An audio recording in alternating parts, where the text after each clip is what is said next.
So let's talk about one of music's greatest mysteries, the iconic French electronic duo Daft Punk. Let's dive right in.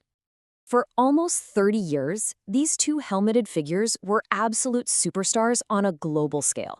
I mean, they made some of the most famous songs of our time, they toured the world, won the biggest awards in music, and they did it all without ever showing their faces.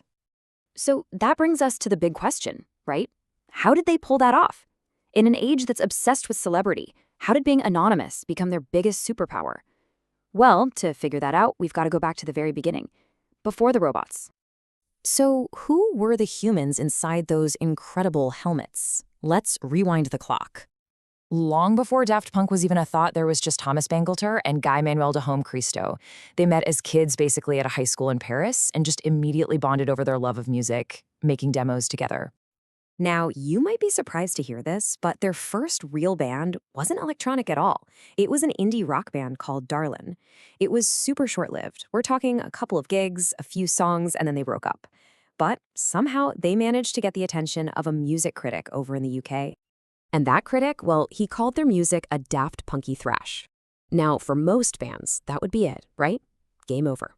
But instead of being upset, Thomas and Guy-Man thought it was hilarious. They actually loved it so much that they used that insult as the name for their next project. And just like that, Daft Punk was born. So with a brand new name and a whole new direction, they set out to create a sound that wouldn't just define them, but would change the entire music scene. They ended up becoming the pioneers of a whole genre called French house. It was this incredible mix of sounds. You know, they took the pulse of house music, but then they layered in these soulful grooves from funk and disco, and then threw in futuristic sounds from techno and synth pop. Nobody was really doing anything like it. And you can really track their journey just by looking at their 4 studio albums. Homework in '97 was this raw, really energetic album that totally revived house music. Then came Discovery in 2001, a straight-up pop masterpiece with hits like One More Time. Human, after all, was a way darker, more industrial record.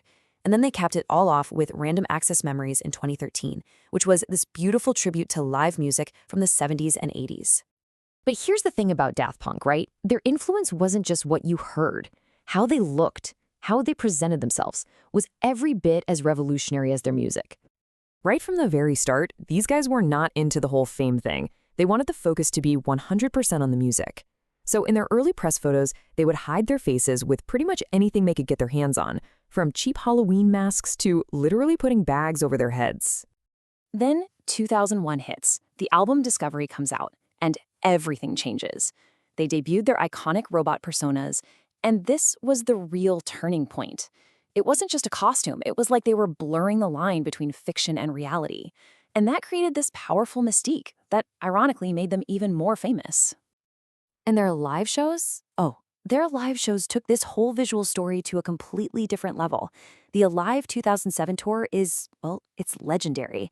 They performed from inside this massive pyramid of light and sound, mixing all their hits together. A lot of people say that tour single-handedly kicked off the electronic dance music explosion in North America. So all of this builds to the final chapter of their career. This is where they reached the absolute top of the music world, right before they brought the whole thing to a very sudden end.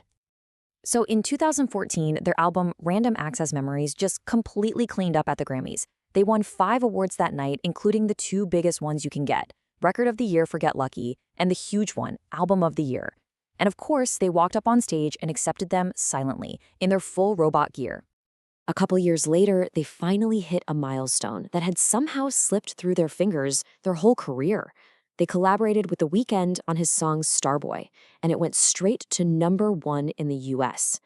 That was their first and only #1 hit, and it just cemented their status as pop royalty.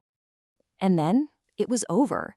On February 22nd, 2021, with absolutely zero warning, they just dropped a video called Epilogue.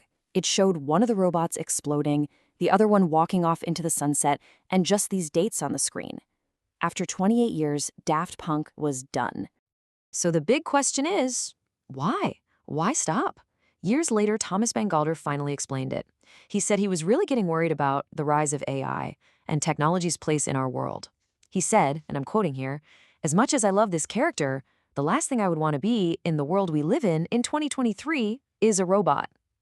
It's the ultimate irony, isn't it? The guys who hid inside machines did it all to celebrate what it means to be human. So, after that incredible 28-year story, what's the takeaway? What did they leave behind? Well, their impact is just immense. I mean, they're seen as one of the most influential electronic acts ever, period. They're the ones who took dance music out of the underground clubs and put it on the main stage at massive festivals.